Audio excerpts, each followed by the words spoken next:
लेकिन जो कठमुल्ला है, जिसे कह लीजिए आप, सब गलत है। लेकिन कहने में गुरेज नहीं है, क्योंकि वो देश के लिए घातक है। लेकिन जो कठमुल्ला है, जिसे कह लीजिए आप, सब गलत है। लेकिन कहने में गुरेज नहीं है, क्योंकि वो देश के लिए घातक है।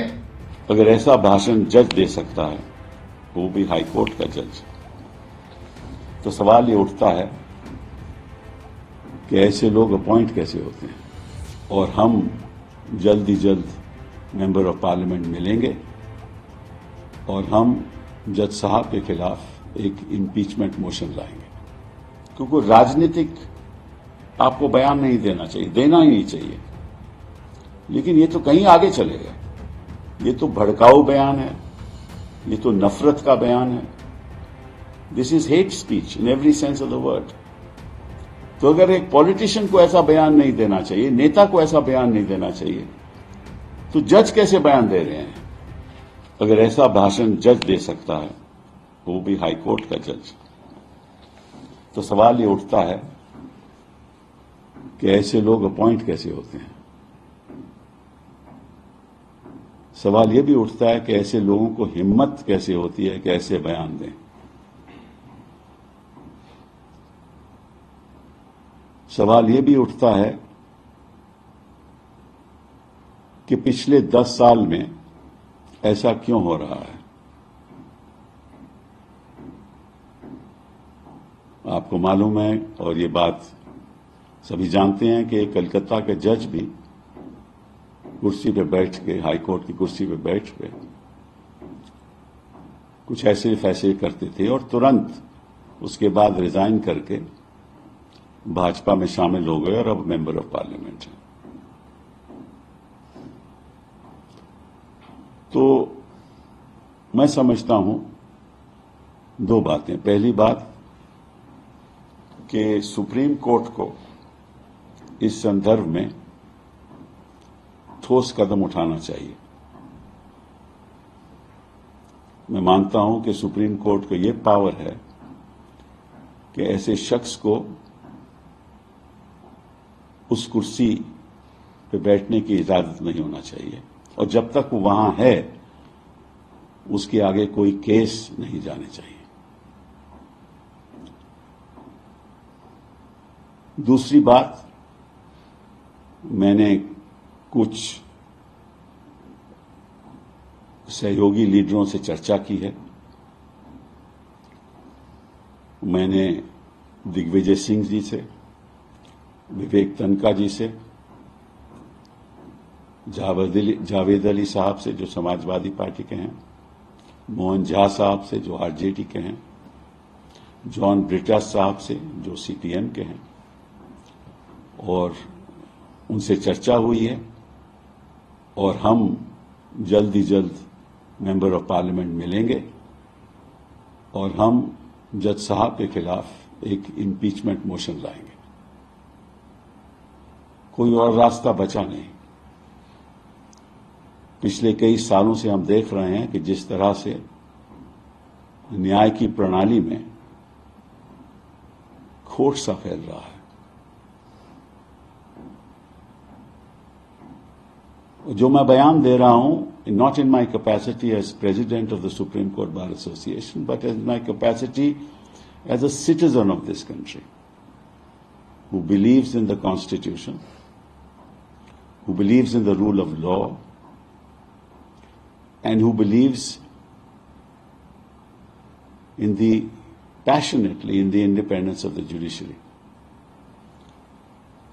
आपको याद होगा, और शायद याद नहीं भी होगा, कि मई 7, 1997 में, May 7, 1997, the Supreme Court of India unanimously adopted what was called the Restatement of Values of Judicial Life. और उसके लगभग 16 बिंदु थे।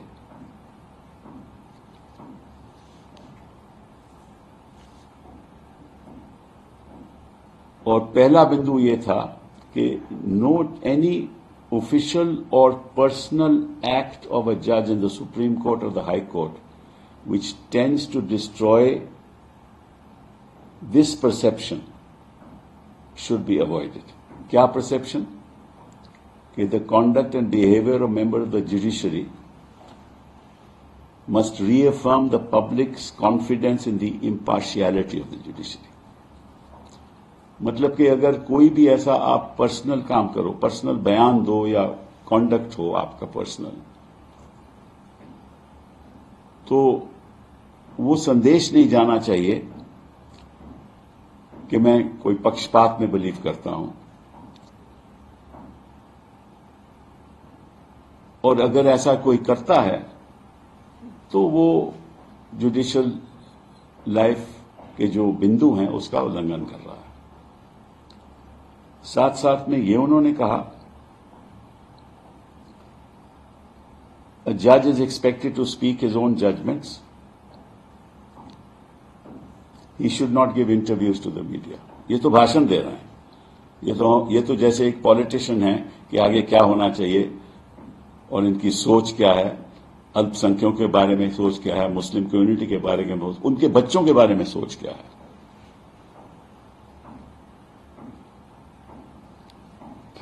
फिर इसमें लिखा है, नो जज शैल एंगेज इन पब्लिक डिबेट और express publicly his views on political matters or matters which are pending or are likely to come before the court for judicial decision. क्योंकि राजनीतिक आपको बयान नहीं देना चाहिए, देना ही नहीं चाहिए, लेकिन ये तो कहीं आगे चले गए। ये तो भड़काऊ बयान है, ये तो नफरत का बयान है। This is hate speech in every sense of the word. This is a violation of all principles of judicial conduct. It is clearly misconduct of a judge sitting in a high place. साथ में last इसका है, a judge should at all times be mindful that he is in the public eye and should not do any act or omission which is prejudicial to his office or to the public esteem of the office. ये सब चीजों, सब principal का ये उल्लंघन है। और मैं चाहूंगा कि इसमें जो सत्ता पक्ष के लोग हैं वो हमारे साथ जुड़ें और हम इकट्ठा होकर इस जज की इम्पीचमेंट करें। ये कोई पक्ष प्रतिपक्ष की बात नहीं है,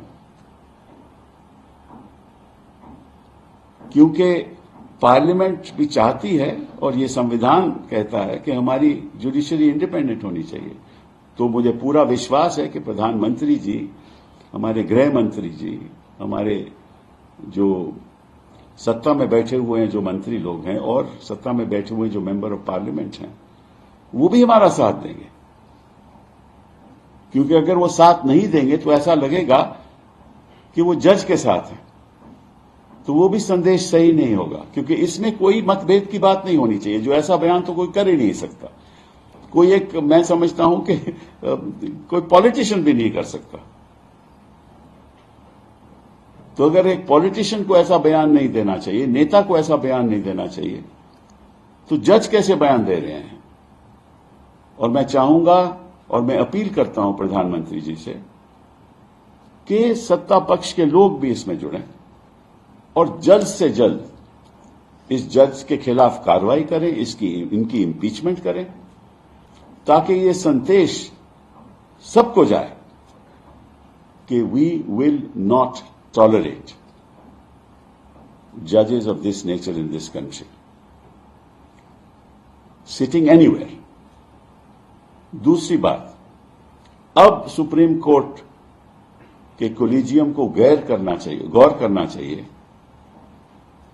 इस बात पे कि ऐसे लोग जज कैसे बने। क्योंकि अगर बुनियादी तौर पे आप इस पे सोचोगे नहीं और चर्चा नहीं करोगे तो ऐसे लोग आते जाएंगे, और फिर ऐसे लोग अगर आते जाएंगे तो जनता को जुडिशरी के प्रति विश्वास उठने लगेगा। क्योंकि जुडिशरी एक संस्था है जहां लोगों की रक्षा हो सकती है। और अगर ऐसे लोग ही वहां बैठे रहें तो रक्षा कौन करेगा? बहुत बहुत धन्यवाद।